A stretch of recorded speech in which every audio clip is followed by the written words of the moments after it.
Bismillah walhamdulillah wassalatu wassalam ala rasulillah wa ala alihi wa sahbihi wa man wala wa ba'd. Shall we continue in our second session in our introduction to the Tadabbur of the Quran. And we said inshallah ta'ala, after we diagnose some of the problems that we have and the reason we're not benefiting from the Quran, we said that we have 7 practical steps or tools that if we use them inshallah ta'ala, we're going to find that our life is going to change with the Quran, and it's going to open up for us inshallah ta'ala the Tadabbur, pondering and reflecting, sitting long times and enjoying and finding pleasure in reading the Quran inshallah ta'ala. First of all, the first 2, what were they? Who can remind me? So the first thing is what? We love the Quran. That we love the Quran. And we fill our heart with the hub, with the love of the Quran. And the second thing we said is what? That's part of it. Who can remember exactly what we said? Guidance was one of the things. We said we have to realize our need for the Quran and how much we need the Quran. And from that obviously is the guidance that will come from it, inshallah ta'ala. The third thing that's going to help us in making the Tadabbur inshallah ta'ala is learning how to read the Quran properly. And this has a huge impact on being able to understand the Quran, is to be able to read it properly. In the hadith of the Prophet sallallahu alaihi wasallam, and this hadith, ayyuha al-ikhwa, it's amazing. Hadith is Sahih Bukhari and Sahih Muslim, where it shows us that the level that we can reach will be at if we become, or we excel in the Quran, in the recitation of the Quran. The Prophet sallallahu alaihi wasallam, he said, "Alladhi yaqra'u al-Quran wa huwa mahirun bih." One who reads the Quran and he is proficient in it, that he will be with as-safar al-kiram al-barara. He will be with the honorable scribes, meaning the angels. He'll be with the angels, because he perfected the recitation of the Quran in the dunya to the best of his ability. Obviously, we talk about perfecting the recitation. What is the most important thing? Because right away we have the wrong understanding of what it means to have the correct recitation. We automatically go to what? The beautiful voice. Whereas the beautiful voice comes from who? From Allah subhanahu wa ta'ala. There are certain things you can do to beautify your voice. But usually the beauty in the voice, it's not something that we can choose ourselves. This is a fadl that Allah subhanahu wa ta'ala gives to certain qaris. But any qari or any person who reads the Quran can learn how to read it properly with the makharij. The first thing is to be able to pronounce the Quran correctly. That's part of putting in the time, putting in the effort to know how to read the Quran correctly to the best of our ability, inshallah ta'ala. So what happens as we're going through this stage? That's if we reach it. We become very strong and we become very proficient in the Quran. What about if we're having trouble reading it? He said alayhi salam, وَالَّذِي يَقْرَأ وَهُوَ يَتَتَعْتَعْ فِيهِ وَهُوَ عَلَيْهِ شَاقٍ. The one who recites it and he finds it difficulty. He's making mistakes as he's reading it, and he's finding difficulty as he's learning it. What does he get in return? Lahu ajran. He gets 2 rewards, alhamdulillah. So as you're getting to that high level, you're getting 2 rewards. Once you get there, walaikum salam wa rahmatullah. Once you get there, inshallah ta'ala, you'll be at the level of being with the angels. Something amazing, I received a gift on one of my trips to Umrah last year from one of the mashayikh. It was a book about the Quran, and I kept looking at the title. I'm traveling and this and that, so I never got a chance to sit down with the book itself. And the book is about 530 pages, a big book, but I didn't understand what it meant by the title. So I opened it up and I read it, the introduction. I read it, what it was about 10-15 pages, and subhanAllah, the book was about the impact that reciting the Quran correctly has upon the amal, the acting upon the Quran. So subhanAllah, I never thought about that. But he went into detail about how putting in that effort to be able to recite the Quran properly, it will lead you to be able to act upon the Quran, and then to be able to what? To ponder and reflect upon the Quran as well. So subhanAllah, that's a book I hope to finish soon inshallah. 530 pages about how reciting the Quran properly has the impact on acting upon it and pondering and contemplating on the Quran as well. After we learn how to read the Quran properly, we come to the 4th thing, and that is understanding the meanings. When we talk about understanding the meanings, you have the general tafsir itself, and then the tadabbur, which we're talking about. But you need to have the general tafsir in order to be able to reach the tadabbur. And obviously one of the keys, once again we go back to it, the Arabic language, we understand the Quran itself, but even spelling in your own language. I remember a new Muslim who was very good in the Quran, but they couldn't speak Arabic, and even the recitation of the Quran wasn't really that good in the beginning. But they used to always go back to their language and they would study the tafsir and they understood it. Later, they took a course in the tafsir of the Quran where they started to learn just the basic meanings. Still, the Arabic wasn't great, but it became better. And at the same time, before that, they had learned how to read the Quran properly. I remember they went into an institute to learn Al-Qaida Nuraniya.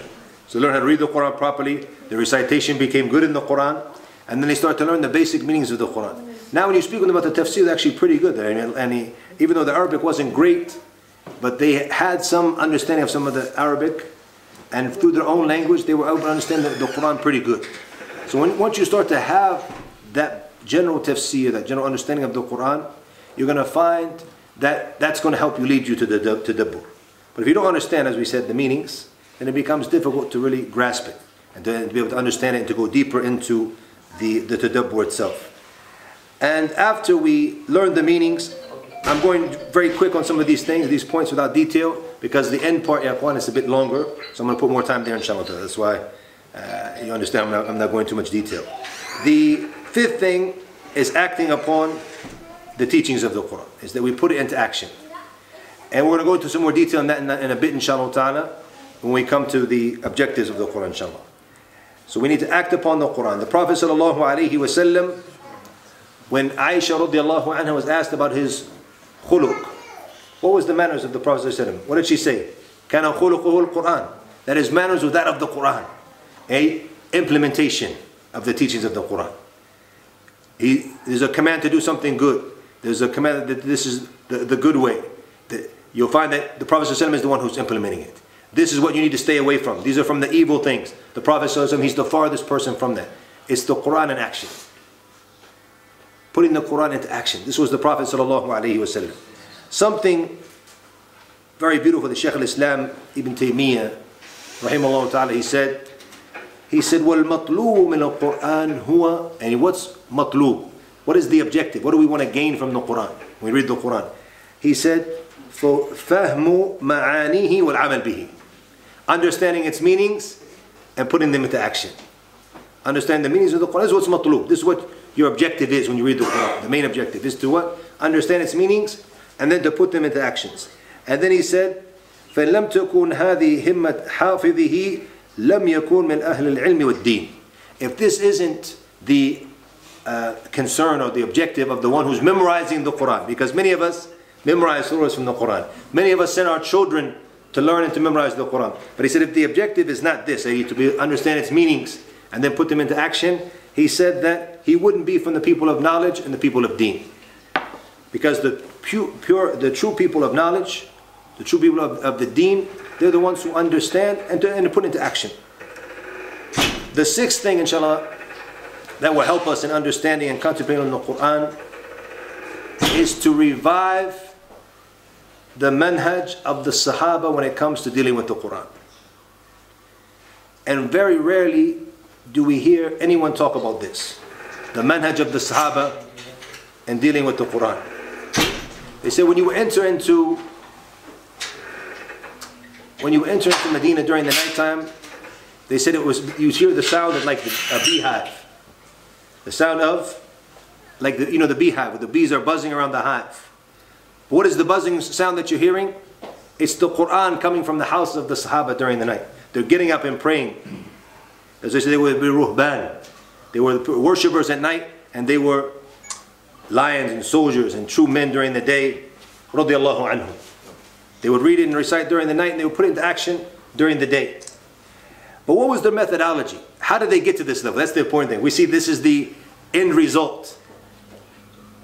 How did they reach that level? And this is very important, ya akhwan. What I'm about to mention, those first point especially, because the mistakes that we're making when it comes to the halaqat of the Quran, when our children are going to memorize the Quran, you'll find that the majority of Muslims today are memorizing Juz'u Amma. He's 49 and he's still memorizing Juz'u Amma.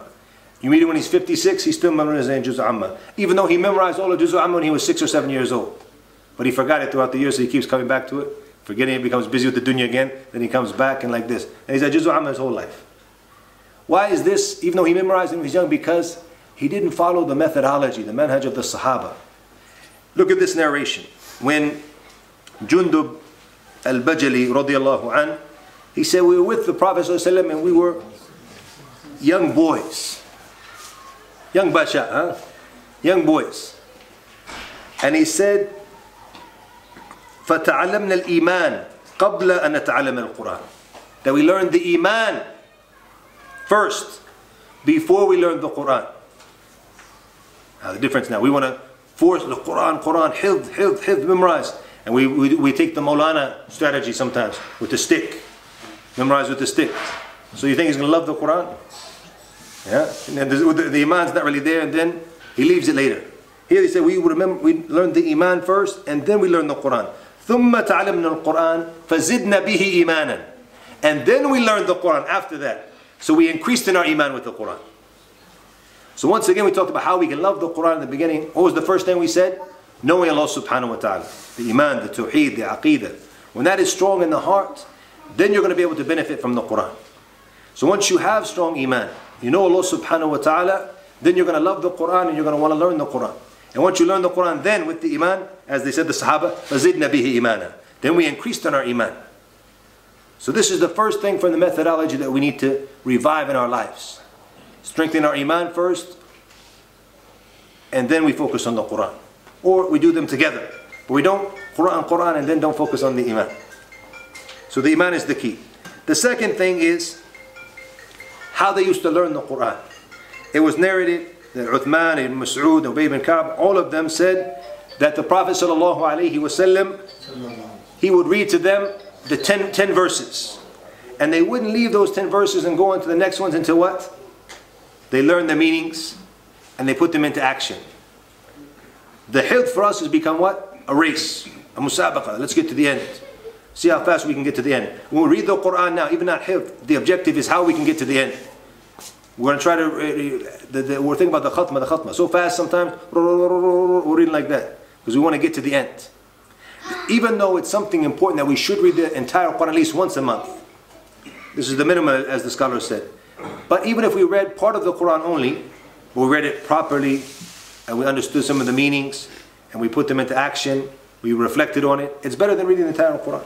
Even as some of the narrations we have with us, what the scholars said, to read one ayah and to ponder on its meaning is better than reading the entire Quran without pondering, understanding anything. Just to take one ayah. So if we were to revive this in our lives, and especially this actually for us, ya Ikhwan, the chachas who are here, huh? Not the bachas. The bachas can go quick, huh? The chachas, the uncles, huh? The older brothers. Because we're not going to memorize, we're busy. We're not going to memorize fast anymore. We lost that opportunity. But if we take 10 ayahs and we sit down and we understand its meaning. We sit down and we look at some of these ayahs and we say, I don't understand this word here doesn't mean. We look, it's right there online. If you go to Quran.com, how many different tools do you have there on the top on the right hand corner? The word for word, the different tafsir. We have Ibn Kathir now. A Sa'di's come out. Is it complete now, the Sa'di, or is part of it only that's out? Tafsir al-Sa'di. The English one, yeah? No. Not all of it. I mean, it's coming out, alhamdulillah. So we have these amazing tafsirs. If we just sit down with these 10 verses, we memorize these 10 verses, we understand its meanings, make sure that we're putting any of the teachings, we're putting them into action, then we go into the next 10. So the Sahaba wasn't a race. And that's why it was narrated that Abdullah ibn Umar, he spent 8 years with Surah Al-Baqarah. What does it mean 8 years? Not memorizing something. 8 years memorizing. Sure, I can do that in a month. Yeah, you can do it in a month, but did you learn anything from it? Did you put anything into action from it? Or it's just memorizing? So here he's talking about learning the meanings, putting them into action. So we need to realize that it's not a race. We need to revive this manhaj in our life of having strong iman. And then after that, the issue of the 10 ayah, the methodology of the Sahaba. If we start to focus on the meanings, understand them, like I said, if you do like we said, you go online, it's not difficult to do. Because the word's written right there in Arabic and right next to it in English. It says the meaning. It shows you the root, shows you all. It's right there. And as they have the expression in Arabic, man jadda wajada. Whoever is serious will find. If you really want to do it, you sit down with it, learn these 10 ayahs, and then you go into the next. You're going to find a lot of barakah, a lot of khair, and understanding, inshallah ta'ala, in the Quran. The seventh thing, my dear brothers, is understanding the objectives of the Quran. And one of the mashaykh, when he wrote about the mafatih of the Tadabbur, the keys that open up for the Tadabbur, he mentioned that there are 5 main reasons why, or 5 main objectives of reading the Quran. If we were to ask now, what do you want to gain from reading the Quran? What would most people say? Ajr and thawab. Is this one of the objectives? Yes. Is it the only objective? No. Is it the most important objective? No. It's even come to the point now where people count the thawab ajr. And I'm going to show you how to do that, by the way, just as a benefit. But you have some mushafs that are printed now that show you the amount of hasanat you got at the end of the page. And people are adding up the hasanat. So you'll find some people, and I've seen some more nice. He breaks out the calculator. Okay, I got 500,000 hasanat today for the Quran. Yeah, it's mahfuz, it's there, it's protected, inshallah. It's in your scale of good deeds. No need to know exactly how many it is. Inshallah, alhamdulillah, it's going to be, and Allah will give you more, inshallah, bidnillah. So that's one of the objectives, no doubt it is, it's important. But there's more important objectives, and the Shaykh, he put it into, and some of the scholars that they want to memorize things, they'll put it into different letters to help you memorize it. So if you want to know these 5 objectives in Arabic, he said it's thumma sha'a. Thumma sha'a. You have the tha, and then the mim, then the sheen, and then the double ayn. The 2 ayns and the end. So what does this mean? The tha is the thawab, as we talked about, the ajr. And the mim is the munajah. And what does the munajah mean? Inshallah, we'll mention it shortly, but I want you to, inshallah, make sure you're paying attention. So you know what, if you didn't understand what munajah means, we'll talk about it in a minute, inshallah. Then the sheen is the shifa, the cure from the Quran. And then the 2 ayns, ilm and amal. Ilm, knowledge, and amal was to put into action. These are the main 5 objectives. Obviously, so that Allah will be pleased with us, Allah will be happy with us. That comes into thawab. That will come closer to Allah. It could also fall into the thawab. So let's talk about these objectives, inshallah ta'ala, in some detail. Shaykh al-Islam ibn Taymiyyah, rahimahullah ta'ala, he mentioned something amazing. He said, "Man tadabbur al-Qur'an طالبا الهدى منه تبين له طريق الحق." He said that whoever reads the Quran with tadabbur, reflecting on its meanings, and he is seeking huda, guidance from reading the Quran, that it will come clear to him the way of the truth. طريق الحق. It will become clear to him. If we want to truly be guided, we say 17 times a day, اهدنا الصراط المستقيم. We have to look for the guidance. And the main place to look is in the Quran. If our intention, our need is to be guided, then Allah subhanahu wa ta'ala will open up for us. And that falls into the ilm and the amal part that we're talking about. The first thing we're going to mention from them, not in the order we mentioned, in a different order we're going to put them. First of all is reading the Quran for ilm, for knowledge, to gain knowledge from them. And we talk about the importance of this when we said this is why Allah told us He sent the Quran down. And the verse we mentioned several times already in Surah Sad, كِتَابٌ أَنزَلْنَاهُ إِلَيْكَ مُبَارَكٌ لِيَدَّبُّرْ آيَاتِهِ. A blessed book that we have sent down to you to reflect on its meanings. This is the objective. This is why it was sent down for us, to reflect on its meanings, to learn it. Ibn Mas'ud radiallahu an, he said, إِذَا أَرَدْتُمَ الْعِلْمِ فَانْثُرُوا هَذَا الْقُرْآنِ فَإِنَّ فِيهِ عِلْمَ الْأَوَّلِينَ وَالْآخِرِينَ. If you want the knowledge, he said to focus on the Quran, because it has the knowledge of those who were before us and those who will come after. All of the knowledge is there in the Quran. The Quran has the fundamentals of everything. Al-Hasan ibn Ali radiallahu anhu, as you mentioned earlier, he said, how did they used to, who remembers what he said? How did they used to read the Quran? Like it was what? They said, he said, those who were before you, they would read the Quran like it was risa'il. Just like you read your messages now. When you open up your email, you open up the Facebook, you have it, your brothers in here in the place, everything. Huh? And then you read all the comments that the people have, you read all this. These are messages people. So reflect on them carefully and closely in detail. This is how they used to read the Quran. And they're reading for knowledge, to understand what is Allah asking or commanding me to do. Which way is Allah showing me? What does He tell me to stay away from? Putting it into action. So that's how they would read the Quran. Al-Hasan al-Basri, rahimahullah ta'ala, he said, ما أنزل الله آية إلا وهو يحب أن يعلم فيه أو يعلم فيه فيما أنزلت وما أراد بها. That there's no verse that Allah has sent down except for He loves for us to understand and know why it was sent down and what is the reason why it was sent down and what is the meaning behind it. Allah subhanahu wa ta'ala loves for us to research and to understand these things, to want to understand it, to make that effort. Also, something very interesting that the great tabi'i from Kufa, Masruq ibn al-Ajda', what he said, I didn't ask the companions of Muhammad sallallahu alaihi wasallam anything إلا وعلمه في القرآن ولكن قصر علمنا عنه. He said that I would ask the companions of the Prophet Muhammad sallallahu alaihi wasallam anything, and I would find the knowledge that was in the Quran. But he said, our knowledge has become less. This is the tabi'in saying, our knowledge has become less. We haven't reached that level where we know that the answer for everything is in the Quran. There was a story that happened. One scholar, he went to a restaurant, and there was a Christian who understood from the Quran, read from the Quran, and he wanted to challenge him in front of the people. So he said that you Muslims claim that everything is in the Quran. The answer for everything is in the Quran. And he said, yes, this is true. Because the person has knowledge, he has yaqeen, he has certainty.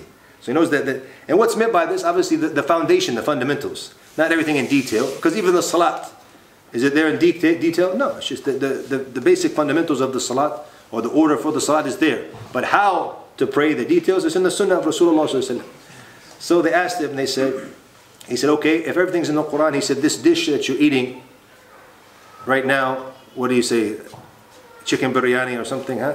Whatever they're eating, he said, how is it made? Show me in the Quran where this is made. So what would you say now if somebody said this to you? You get nervous. Say, it's not in there. There's no recipe for chicken biryani, for curry. It's not in the Quran. He said, it's there. It's in the Quran. Because the scholar said this. They said, how can it be in the Quran? Even his students around him were like, what is he talking about, right? He said, I'll show you. So he called the chef. And he asked him, he said, how was this dish made? What are the ingredients and how did you make it? He said, the ingredients are 1, 2, 3, and I made it like this, 1, 2, 3. He said, alhamdulillah, it's in the Quran. Allah told us, فَاسْأَلُوا أَهْلَ ذِكْرِ إِن كُنتُمْ لَا تَعْلَمُونَ. Ask the people of knowledge. He's the scholar of food. He's the one who made it. He's the one who understands it. So the basic is there. And that's, and فَاسْأَلُوا أَهْلَ ذِكْرِ, obviously we're talking about, the main tafsir of it is, the people, when you don't understand some of the deen, what do? You go ask the scholars and they show you, right? But nonetheless, at the same time, even at the affairs of the dunya, if we want to know something, also we ask. How did the scholars reach? The scholars of Islam, or the Muslim scholars, the early Muslim scholars who excelled in affairs of the dunya as well. Where did the origin come from? In medicine and engineering, all back to the Quran. Because the Quran encouraged us as Muslims to ask, to research. وَفِي أَنفُسِكُمْ أَفَلَا تُبْصِرُونَ. And in yourself. And look at this creation. Allah is talking about our creation, the body, the human body. So they started to get into the anatomy, to get into this and get that. All of these things, reflecting on the universe. How did they get so good in astronomy and all of these things? All of these inventions that were founded, the foundations laid down by Muslims. Because the Quran encourages you to go and to look into this stuff. So the knowledge of everything, the basics is there in the Quran. And the knowledge that we're talking about, that we want to gain, from reciting the Quran, is the one that gets put into action. The one that has an impact on us. And Imam al-Dhahabi, rahimahullah ta'ala, when he was giving the tarjama, the biography of al-Imam al-Fudayl ibn Iyad, who we mentioned earlier, rahimahullah, he talked about how he used to always break down into tears, and he would be so affected, so impacted by the Quran. And he said something amazing. He said, وَهَلْ يُرَادُ مِنَ الْعِلْمِ إِلَّا مَا وَصَلَ إِلَيْهِ الْفُضَيْلِ. He said, what do you want from knowledge except for what Al-Fudayl has reached? This is the objective of knowledge. It's to reach that level. And this is what Allah said in the Quran. إِنَّمَا يَخْشَى اللَّهَ مِنْ عِبَادِهِ الْعُلَمَاء. The ones who fear Allah from His servants are the ulama, the scholars, the ones who truly know Allah. The ones who truly understand the deen of Allah subhanahu wa ta'ala. These are the ones, this is the impact. And it's not about the issue of knowledge. It's not about gaining information. That's only part of it. But what's meant by the knowledge, and it's important as we come together, we study. You come and you study with Sheikh Ahmed. It's important that we gain information, no doubt. But what's supposed to happen? It's supposed to increase our iman. It's supposed to increase our yaqeen.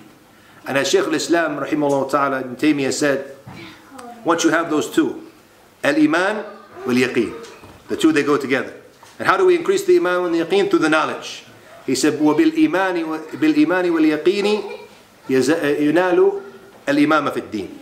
That you will become, through your iman and your yaqeen, your certainty, you will become from the leaders of the religion. Or meaning you will reach the high levels of the religion through those two.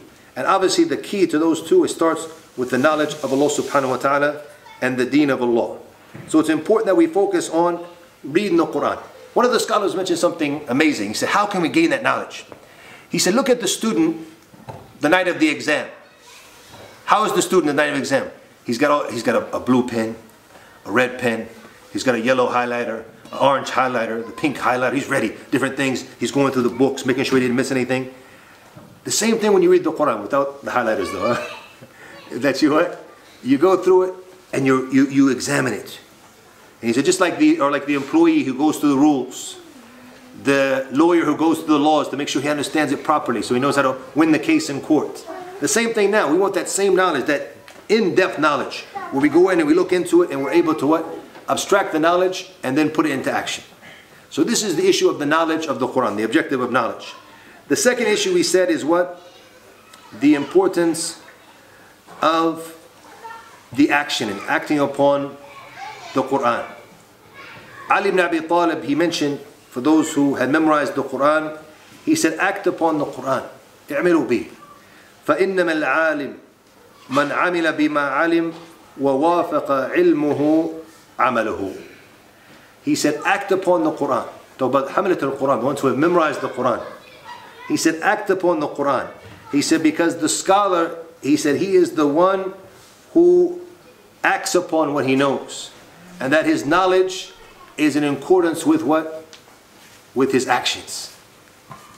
Putting the knowledge into actions. Al-Hasan al-Basri, rahimahullah ta'ala, he said, إن أولى الناس بهذا القرآن من اتبعه وإن لم يقرأه. Subhanallah. He said that the people who have the most right to the Quran, may consider to be from the people of the Quran, are the ones who act upon it. He said, even if they don't read it. Why is he saying this now? You're thinking, okay, reading is not important. Yes, obviously, it is. That's what we're talking about here today. But the most important element of the Quran is acting upon it. Therefore, the one who puts into action, he's the best. The one who puts into action, he is the best. Al-Hasan ibn Ali radiallahu anhuma, he said, اقرأ القرآن ما نهاك فإن لم ينهك فليست بقراءة. He said, read the Quran as long as it is forbidding you. Meaning, if you see something that's haram, you stay away from it. He said, so if it's not forbidding you, then it's not real qira'ah, it's not real recitation. Meaning the recitation that doesn't lead to amal, doesn't lead to putting into action, it's not real recitation. And Al-Imam Al-Ajuri, rahimahullah ta'ala, he said that the mu'min, the believer, reads the Quran لِيُؤَدِّبْ بِهِ نَفْسَهُ, to teach himself manners, to teach himself morals, teach himself how he should be. This is the objective. He said that himmatuhu, his concern. Now, what is our concern when we read the Quran? Surah An-Nas. Alif Lam Mim, and min al-jannati wan-nas. That's our hum. That's our concern. That's our main objective now. And all those rewards we're going to get in the middle. He said that his main concern needs to be, how can I be from the muttaqeen? How can I be from the khashi'een, the ones who have the khushu'? How can I be from the sabirin? How can I be from those who are not attached to the dunya? When will I be able to overcome my desires? This is the objective when you come and you read the Quran, to put these things into action. It's very important when we talk about putting things into action and understanding them, that this is our niyyah. If we really want to be able to put the knowledge into action, to be able to understand the Quran, to be able to contemplate on the Quran, this needs to be our niyyah when we start. We go into the Quran, the ajr we're getting it, inshallah. We're going to get some shifa for what's in our heart, we're going to get this, but we need to be able to reflect. That's why I say, if you don't know Arabic, You have time for the Arabic recitation, it's important. You have a little bit of time to learn Arabic, important. But also take in your local language and read the tafsir. Because the objective is for you to be able to understand and then act upon it. So if you say, I'm going to study tafsir once I learn Arabic, and you've been saying you're going to learn Arabic for how many years now, brother? Each one of us knows himself, right? Some brothers 30 years, 40 years. Or should they been saying, I'm going to learn Arabic, sofa. Huh? And the good things he knows from the Arabic letters is seen in sofa. I will do it, I'll do it later. Bukra. I'll do it tomorrow, I'll do it next day, inshallah. Next year, 2018, bi'idhnillah, I'll learn Arabic. That's the same thing you said in 2017. Same thing you said in 2016. Alhamdulillah, keep going. Don't give up, but at the same time, focus on your language until you have it. Because you need to focus on understanding the Quran to be able to put it into action. We said one of the objectives is the munajah. What does this word munajah mean? It's munajah to Allah subhanahu wa ta'ala wa mas'alatuhu. That you're calling upon Allah subhanahu wa ta'ala. That you're calling on Allah. How many ayat in the Quran is there dua ayat? How many are the commanded in the Quran we were commanded to learn to make dua through what? Allah told us to make dua through doing what? وَلِلَّهِ الْأَسْمَاءُ الْحُسْنَى فَادْعُوهُ بِهَا. Allah has the beautiful names. So make dua to Allah through these names. When you focus on the meaning of the ayat, the ending of these ayat, that always have the beautiful names of Allah subhanahu wa ta'ala. You understand how to implement these names. And then you implement them in your everyday life. When you call on Allah subhanahu wa ta'ala. This is the key objective, we said, of knowledge. Not to come together and to just gain knowledge, but how we put it into action. And one of the mistakes that we make, those who follow the madhab of the Salaf, is many times we focus on learning the correct aqeedah and refuting the people of bid'ah, which is important. But we don't focus on the implementation as much as we should. Especially when it comes to Allah's names, learning the meanings and putting them into action. Having the impact on us. Because the main objective of the Tawheed is the athar, the impact and the effect that it has on me and my life. Not just to know that Allah, how we confirm the names and how we exalt Allah subhanahu wa ta'ala, that's the foundation. But unfortunately sometimes we learn that and we stay there. It comes to action now, to put it into action. To put this aqeedah into action in our lives and in how we act. To make La ilaha illallah the manhaj, the methodology of our life. This is what we need to focus on, inshallah ta'ala, and putting it into action. So the munajah, we said, Imam Abdullah ibn Mubarak, he said, I asked Sufyan al-Thawri, one great imam, ask another great imam. He said that a person, when he stands in the salat, what should be his intention with what he recites and when he prays? He said, Yanwi an yunaji rabbahu. His intention is to make this munajah to Allah subhanahu wa ta'ala. That you feel the meanings. We talked about, for example, Surah Al-Fatiha. You see, Surah Al-Fatiha gives you an introduction into how to make dua. How do we start the first few ayah? What are these ayah? Thana. Alhamd. It's thana. Praising Allah subhanahu wa ta'ala. Ar-Rahman Ar-Rahim. Allah's names, attributes, greatness of Allah. Maliki yawmiddin. The greatness of Allah subhanahu wa ta'ala. Iyaka na'budu wa iyaka nasta'een. Which is the core of La ilaha illallah.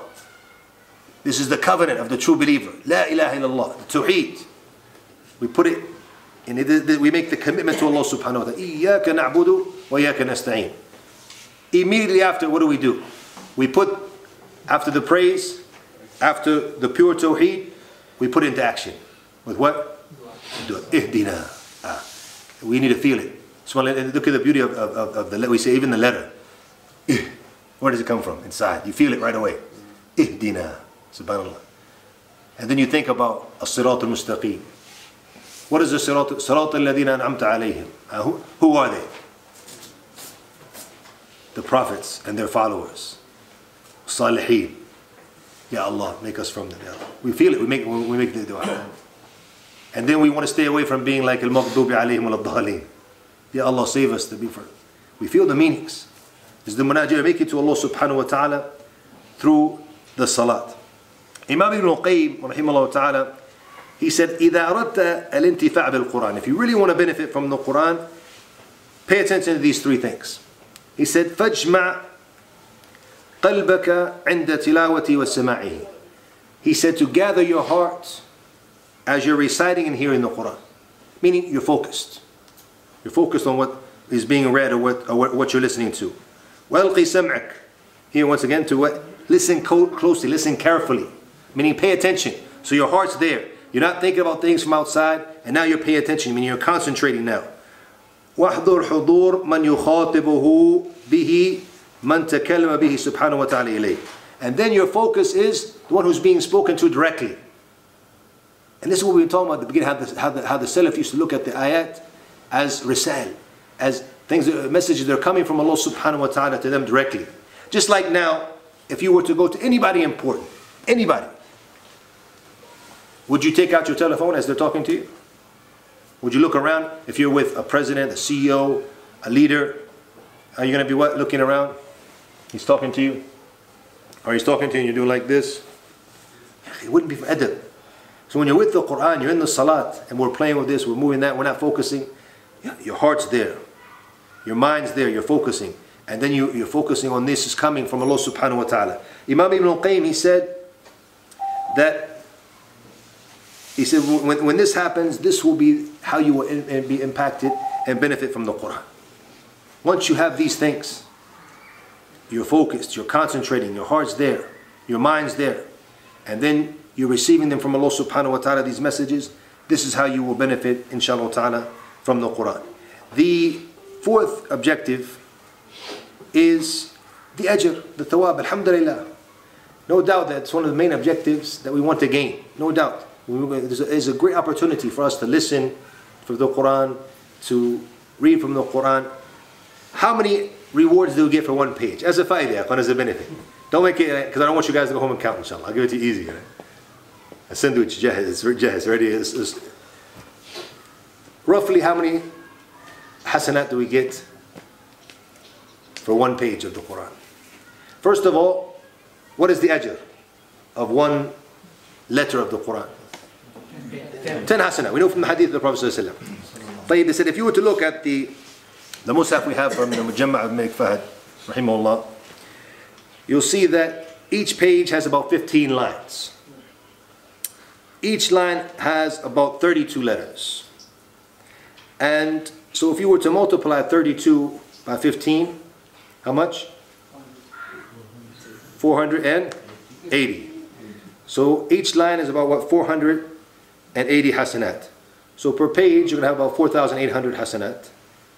And then if you added up a juzu, how many pages roughly? 20 pages. So each juzu is roughly about 96,000 hasanat.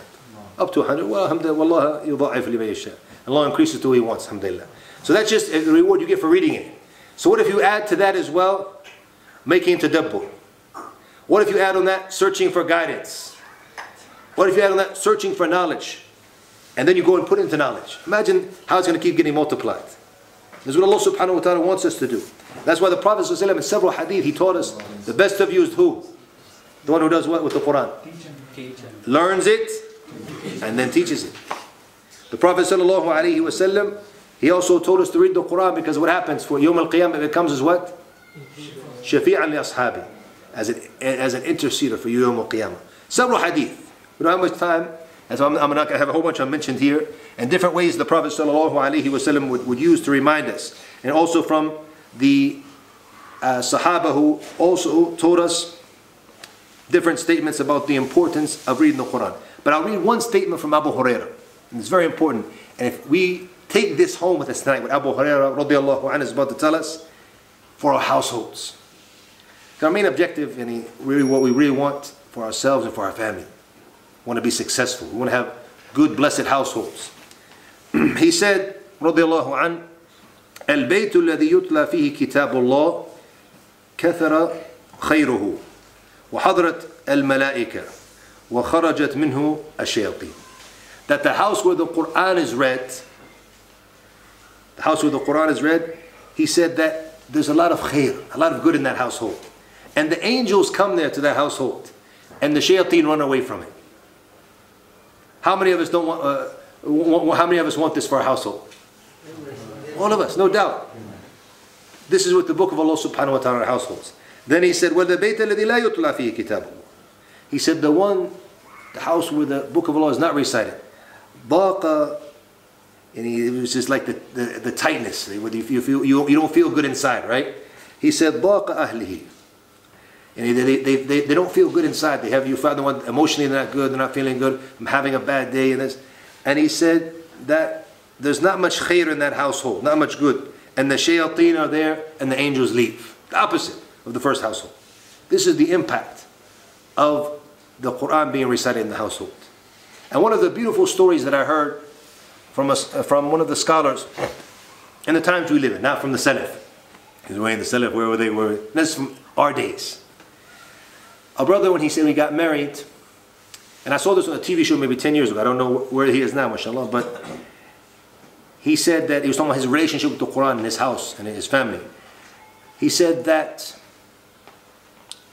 he made a commitment with his wife that they would read the Quran together as a couple, husband and wife, every day. How much do you think they should read? Juzu ya akhi. We read the Quran. We're not going to make it too difficult for ourselves because we want to follow the teachings of Rasulullah who said, أَحَبَّ الْأَعْمَالِ اللَّهِ أَدْوَمُهَا وَإِنْ that the most beloved actions to Allah are the consistent ones, even if they're small in number. So let's be consistent. He said juzu is going to be too much. He said let's make it 2 rubas. The ruba, how many rubas in the juzu? 8 rubas. 4 rubas in the hizb. So 8 in the juzu. So that means they finished the juzu in how many days? In what? 4 days, right? 4 days. So, but they were consistent. He said, until today, me and my wife have read the Quran together 156 khatmas. 156 times. Imagine the barakas and blessings in that house. Imagine the impact on the little kids when they see mama and baba every day, consistent. Reading that. It's a small amount, it's not a lot. It was about 5 pages. That's it, 5 pages. It's not going to take much time, reading together. But the house is going to be a house of barakah. So no doubt the reward, we know the great reward that we're going to get for reading the Quran. And then we said the last objective is what? The shifa. That we seek the shifa from the Quran. And the shifa, the cure that the Quran gives to the hearts. First of all, it protects us from the shahawat. And then it protects us from the shubuhat. The shahawat, the lust and the desires. The Quran gives you directions. It gives you direction in life. It shows you the right way. It shows you what to stay away from. It makes you feel good when you read it. SubhanAllah. That's the amazing thing of the Quran. And I told you my story as a teacher. I go to listening to the Quran in the morning when I go to school, listening to it on the way back, reading the Quran. That's the only thing that kept me sane. Wallahi. The difficulties you face in life, we always look. Put the Quran in. Wallahi, you'll be so relaxed. The Quran, it's amazing. Non-Muslims, non-Muslims who listen to the Quran have said this. It's been proven. I used to always hear something which I didn't understand before. I understood it, but I didn't have what they would call in knowledge-wise, isnad ali. You know what isnad ali is? It's a high isnad, meaning direct.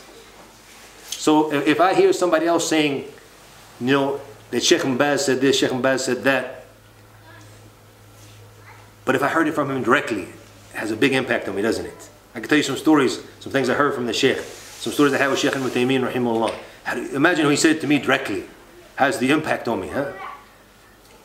So here, I met a brother, a Sudanese brother who had been living in New York, because I had heard many times, people say we travel to New York and we hear the qira'ah of Sheikh Abdul Basit Abdul Samad, rahimahullah, going back to perfecting the qira'ah. And it's from the actions that Allah loves. And when you do something, you perfect it. And he said, subhanAllah, he said that we hear the recitation of Sheikh Abdul Basit, non-Muslims listening to it. So I didn't know, but I met this brother. He said, I moved back to Sudan. Why? He said, because I got shot. I got robbed in the store, I got shot. So I sold the store and I came back. He said, alhamdulillah, I was making the dollars, but I said, it's better to be alive, alhamdulillah. Move back to the Muslim country. So subhanAllah, he said that in his store, he said he would put on the morning as he was cleaning, before he opened the store, he would put on the recitation of Sheikh Abdul Basit, rahimahullah. And he said, subhanAllah, he said the people would come and they would stand in line, like they were listening. And he said there's a window in one of the apartments across the street. He would open up and listen. He said, I didn't know if they were listening or not. So one day I turned it off. So he said, hey, what are you doing? He said, we're here listening. So we're coming here to listen for. And he said, sure enough, the guy from the apartment across the street came in and made copies of the cassette tape and passed it out for free. And in fi sabilillah, he passed it out to these non-Muslims and they would listen to it. They said, we relax. I met one man, he said that the Muslim I was in prison with, my brother got in some trouble, and he went to prison in America. He said, I couldn't sleep. He said, the only way I could sleep at night is when he would recite the Quran. He said, I would just relax, subhanAllah. So what, but we have this, alhamdulillah. So it's shifa for us. We said it protects us from the shahwat and the shubuhat. And in many of the misconceptions the people have about the deen, about Allah subhanahu wa ta'ala, the answer is right there in the Quran. Because we don't have a relationship with the Quran. We're not able to abstract these benefits and to be able to benefit from it. Also, obviously, the issue we said of the unstableness that people have and the emotional diseases that people have, it's because they've turned away from the Quran. Listening to the Quran, reciting the Quran, it's going to make you relax inside. Even, ya akhwan, for the issue of curing the body. When you do the ruqyah for the body, it's been proven in the hadith of Rasulullah sallallahu alaihi wasallam. Sometimes we find some pain and we do the ruqyah. And the ruqyah obviously going to be for pain that's in the body and also for the spiritual things that we have as well. And how many people now are afflicted with different things, whether it be the evil eye, whether it be magic, whether it be jinn, all of these different things people are afflicted with. And the cure is in the Quran. But they're going to this doctor and not finding, because we need to turn to the book of Allah subhanahu wa ta'ala, because it's shifa, as Allah subhanahu wa ta'ala described it in several verses. How much time do we have left exactly? I need 55 minutes to tell you what I'm going to tell you, but I only have 5 minutes. So I'll try my best, inshallah. I want to remove, ya akhwan, as we're about to leave today, inshallah, some misconception when it comes to the issue of making tadabbur in the Quran. Many people say, ya akhi, the Quran is difficult to understand. Is this true or not? What did Allah say about it? So once again, go back to the Quran. Allah tells us, وَلَقَدْ يَسَّرْنَا الْقُرْآنِ لِلذِّكْرِ فَهَلْ مِن مُدَّبِّرٍ. That we have made the Quran easy for remembrance. So is there anyone who will remember? Here Allah made it clear that it's something that's easy. And if you look also, Allah subhanahu wa ta'ala commanded us to make what? To act upon the Quran and to make tadabbur upon the Quran. So with something difficult, how could we understand it? It's not possible.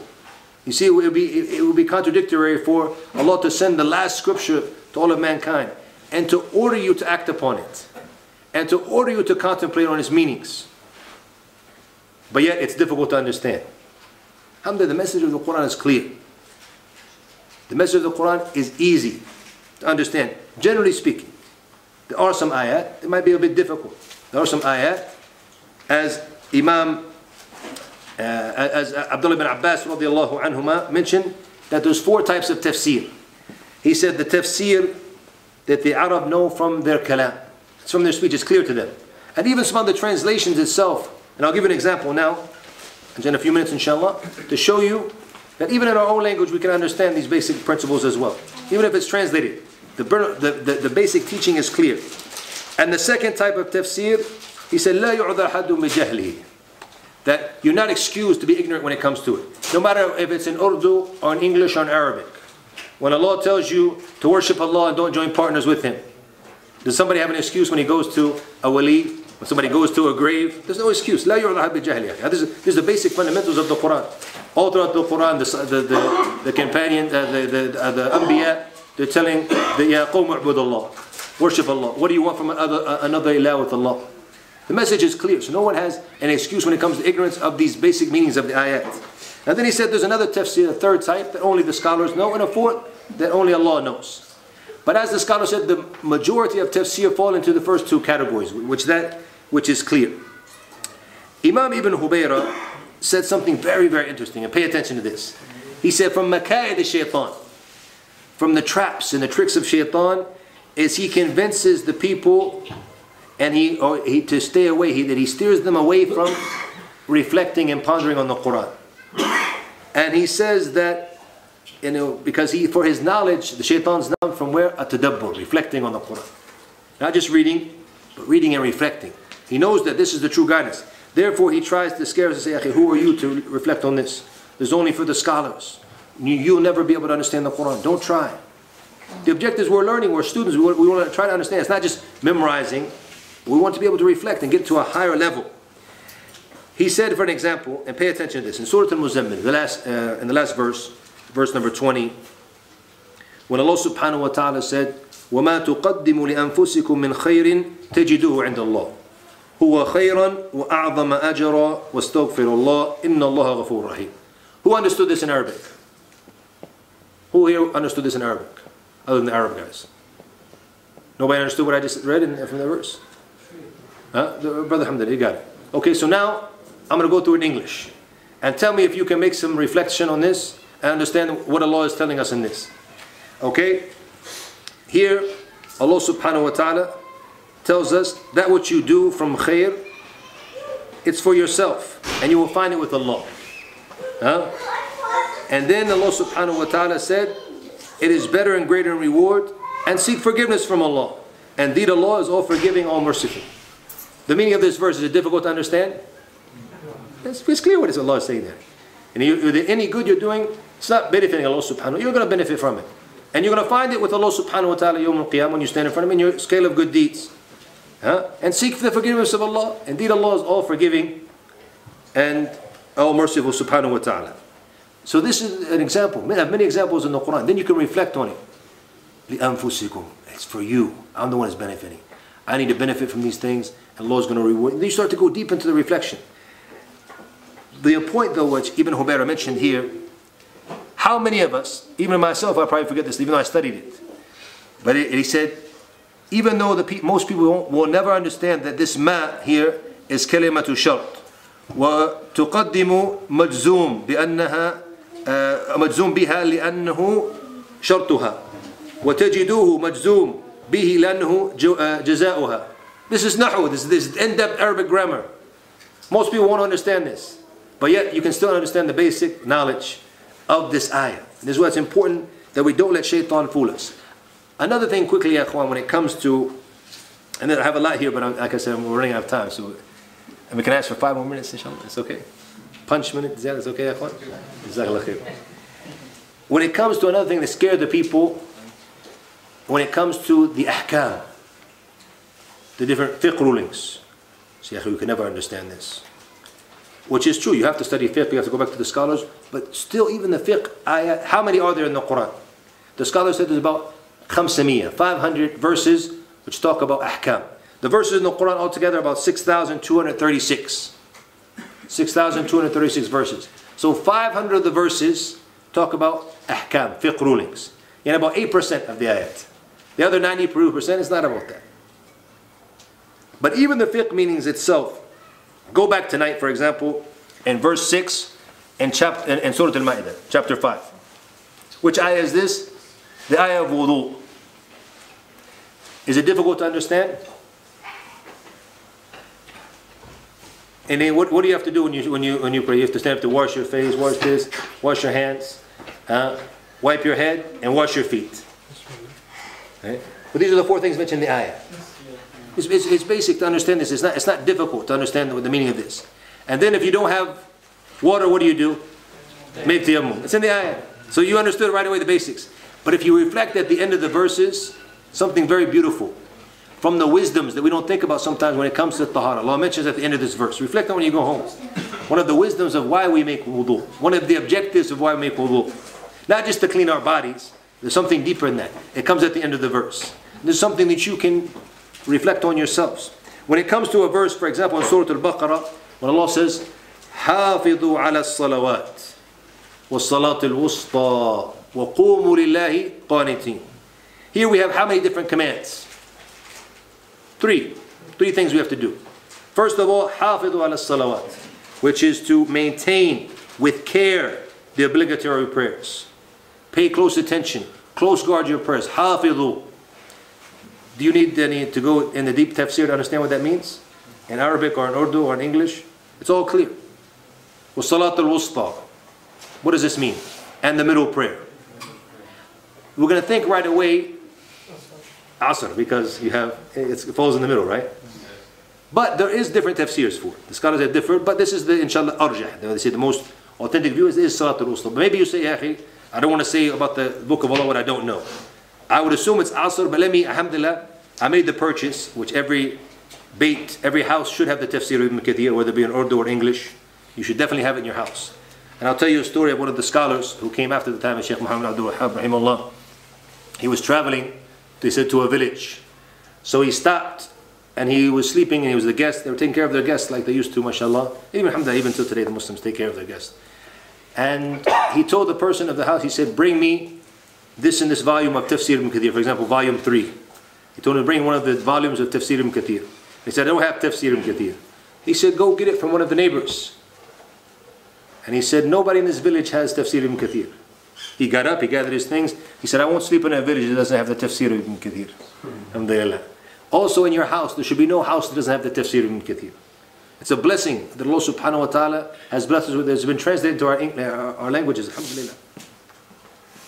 It's a blessing that we have. You should have the English copy, you have the Urdu copy, and the Arabic copy. That even if you can't read it today, say, you know what, I'm going to be able to read it. Like the one who bought, they said, one big fat guy, he wanted to lose weight. What did he do? He bought a double XL shirt. Couldn't fit into it, not even close. But he said, I'm going to fit into it.